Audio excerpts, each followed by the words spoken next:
hanya gaji dampingan dari Wadi gitu. Tapi terus terang hari ini kita baru dapat beberapa aja, belum semuanya, walaupun nanti sebenarnya idenya buat kedepannya untuk Obali Hara Cafe ini akan umumnya lebih banyak menggunakan hasil dari dampingan gitu. Jadi kalau hari ini tuh yang highlightnya sebenarnya belencong sama apa satu lagi gabus gitu, itu yang kita gunakan hari ini sebagai highlight. Kalau gabus, mungkin kalau yang senang makan ikan gabus bisa ngerasain bedanya. Jadi kalau ini karena diasininya juga beda caranya. Itu sebenarnya itu punya banyak step-step yang harus dilalui gitu, mulai dari perjuangan masyarakat lokalnya sampai cara-cara masaknya gitu ya, Chef. Ya, sebenarnya yang paling berat sih memprosesnya dan sampai datang ke dapur. Kalau untuk dari tim dapur sebenarnya itu lebih ke teknik masak normal lah gitu, maksudnya masih susah para teman-teman nelayan atau petani yang mengolah dari nol sampai bahannya bisa disuplai ke dapur. Ya, jadi teman-teman juga sekalian Obali Hara mungkin juga sebagai pengurus ya. Terima kasih ya Bima. Jadi selingan Pak Dir menjelang Pak Dir tampil. Iya, Kisah warning ini dibuatkan khusus untuk teman-teman jurnalis terkait gugatan JR ke MK dan juga sekalian aksi tadi pagi. Mungkin teman-teman jurnalis yang dari sana juga ada yang kesini atau mungkin juga ada termasuk penggugat juga ya. Ya, kuasa hukum untuk JR. Silakan ke depan dan langsung saya serahkan ke moderator, ada Kak Ulian Kesiajian dari manajer kampanye Hutanan Berdua. Dan kemudian di transisi untuk kita masuk ke diskusi publik hari ini, tadi Mima memandu kita untuk mengenal lebih jauh Obali Hara dan cerita-cerita di balik makanan yang nantinya tersedia di gerai Obali Hara gitu ya. Sebelum kita mulai acara diskusi publik kita pada siang hari ini, saya mau mengucapkan, bahwa lingkungan hidup itu adalah sesuatu yang tidak bisa dipisahkan dari kehidupan kita. Gitu. Dan tema pertamanya adalah hanya ada satu bumi pada waktu itu. Dan saya pikir setelah 5 dirayakan, tidak ada satu bumi itu masih menjadi tema yang sangat-sangat relevan melihat situasi lingkungan kita yang terus-menerus semakin memburuk akibat kebijakan ekonomi, politik, dan hukum. Lingkungan hidup juga memiliki haknya sendiri. Jadi selama ini kita terus-menerus menyuarakan hak atas lingkungan gitu ya. Tetapi alam memberikan kita satu fakta yang tidak bisa terbantahkan, bahwa hari ini tidak cukup hanya untuk membicarakan hak atas lingkungan, tetapi kita juga sudah harus mulai membicarakan hak lingkungan itu. Juga memilih hari ini sebagai titik balik untuk menggugat negara melalui pengajuan JR Undang-Undang Cipta Kerja di MK. Tadi Walhi sudah submit dokumen-dokumen yang dibutuhkan untuk uji material klaster lingkungan di Undang-Undang Cipta Kerja ini, dan kita akan membahas lebih dalam kenapa Walhi kemudian ya kita ke MK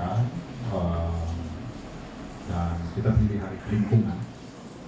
Saya akan memulainya dari satu cerita tahun 1988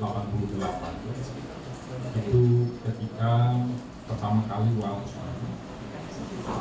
melakukan gugatan terhadap pemerintah dan perusahaan dengan Walhi mencoba legal standing Walhi mewakili lingkungan.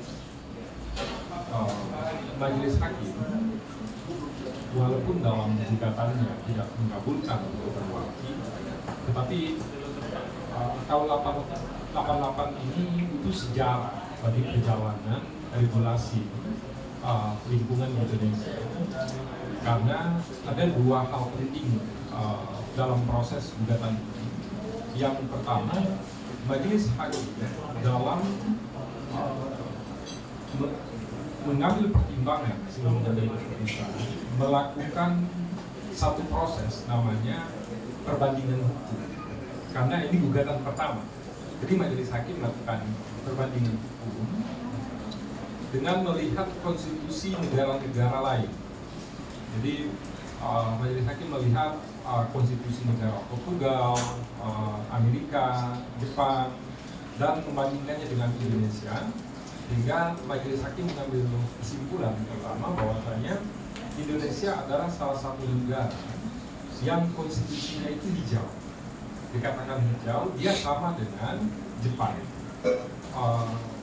di mana dalam konstitusinya, dalam deklar konstitusinya meyakini bahwasanya kehidupan manusia di Indonesia itu tidak bisa dipisahkan dengan perkembangan lingkungan hidupnya.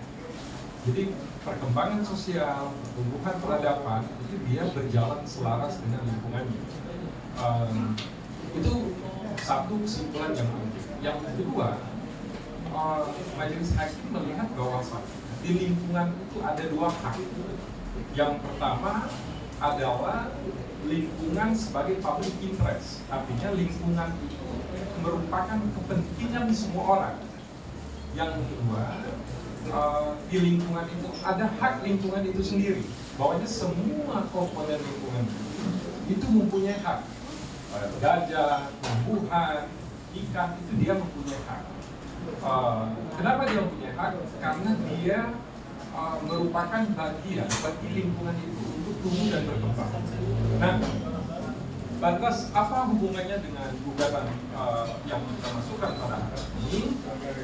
Sebelum ada undang-undang PPLH tahun 2009, salah satu keputusan pemerintah menindaklanjuti gugatan Walhi tahun 88 melahirkan undang-undang PLH pertama tahun 97 yang mengakui bahwasanya organisasi lingkungan itu dapat menjadi wali lingkungan. Kenapa? Karena lingkungan mempunyai hak, tetapi lingkungan tidak bisa melakukan upaya hukum terhadap haknya. Gajah, hutannya dibabat, dia nggak bisa melakukan upaya. Sedangkan keberadaan gajah itu penting bagi ekosistem, keberlanjutan ekosistem penting bagi kepentingan manusia secara keseluruhan. Nah, kita masuk ke JR pada hari ini karena dalam analisa kita ada 13 pasal dalam Undang-Undang Cipta Kerja di klaster lingkungan itu yang berbahaya bagi manusia, berbahaya bagi lingkungan, dan akan merepotkan negara di kemudian hari. Kenapa? Yang pertama kali melihat ada pergeseran secara fundamental substansi izin lingkungan menjadi persetujuan lingkungan. Nah, ini kalau tidak dikoreksi, maka negara itu bergeser dari perintah konstitusi di pasal 1. Perintah konstitusi kita kan mendeklarasikan Indonesia itu negara hukum. Nah, kalau ini tidak dikoreksi, kita menjadi negara kekuasaan. Bagaimana Undang-Undang Cipta Kerja ini merubah Indonesia menjadi negara kekuasaan? Kita lihat di perubahan definisi izin lingkungan menjadi persetujuan lingkungan. Nah, dari setiap izin terhadap usaha di Indonesia, kewenangan pemerintah adalah menerbitkan izin usaha, dan kewenangan pemerintah juga menerbitkan izin lingkungan. Berasal dari satu jabatan, tetapi ada dua kewenangan. Nah, kenapa dia harus ada izin lingkungan dulu sebelum ada izin usaha? Ini supaya dalam mengambil keputusan terhadap ekonomi dalam izin usaha, negara tidak boleh menyampingkan hak lingkungan dan hak manusia atas lingkungan. Makanya namanya izin lingkungan. Kalau sesuatu usaha tidak diizinkan oleh lingkungan, usaha itu tidak boleh diterbitkan.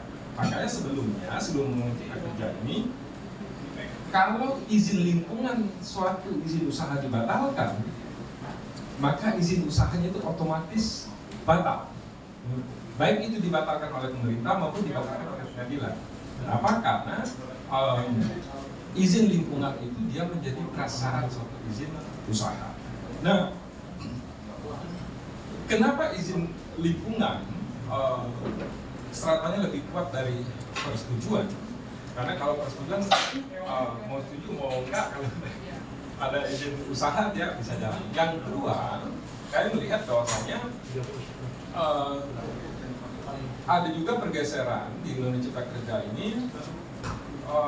Kalau sebelumnya ketika suatu usaha itu merugikan masyarakat di kemudian hari atau dalam prosesnya tidak melibatkan masyarakat dalam mengambil keputusan dan pemerintah secara sepihak menerbitkan izin usaha, maka izin lingkungannya itu bisa kita gugat di Pengadilan Tata Usaha Negara.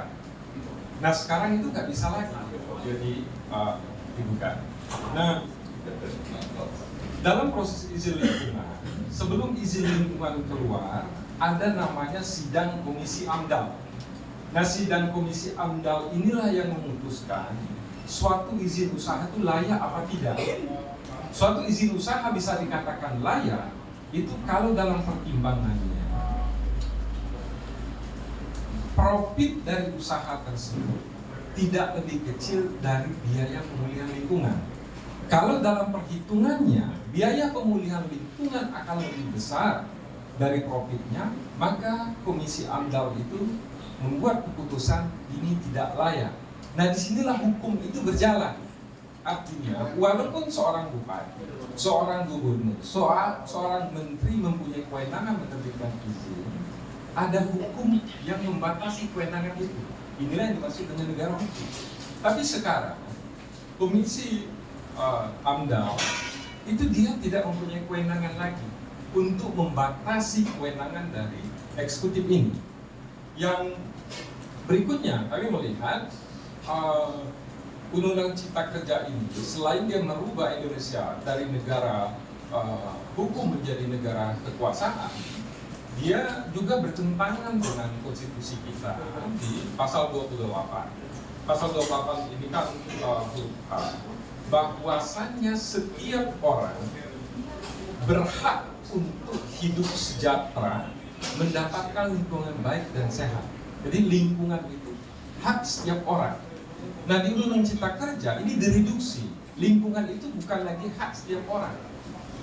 Lingkungan dalam proses perizinan hanya menjadi hak dari orang yang terdampak langsung.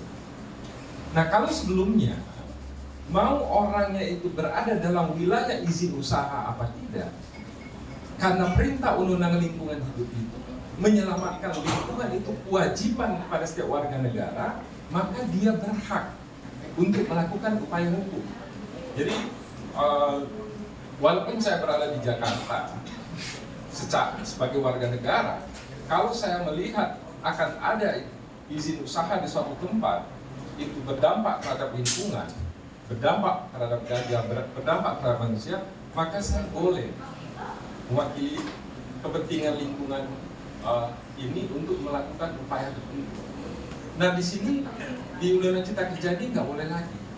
Dia Undang-Undang Cipta Kerja membangkang terhadap perintah konstitusi kita di pasal 28 huruf H.